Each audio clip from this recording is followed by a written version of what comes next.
ATM ដកលុយនៅស្រុកនេះសឹងតែអស់ហ្នឹងនៅនិយាយទៅគេលេងសឹងចាយលេងសឹងលេងចាយលុយហ្នឹងជិះទៅគេបងតាម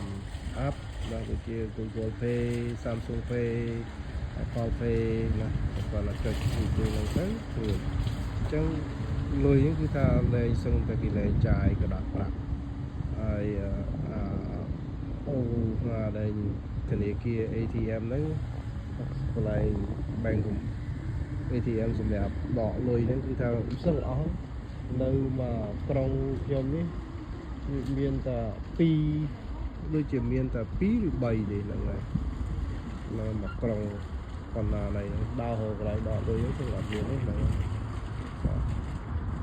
បាទជាទូទៅប្រទេស CIS នេះគឺជាប្រទេសដែលហៅ cashless ប្រទេសដែលមិនចាយក្តាប់ប្រាក់គាត់ប្រាក់ហ្នឹងហើយជាប្រទេសនាំមុនគេហ្នឹងហើយ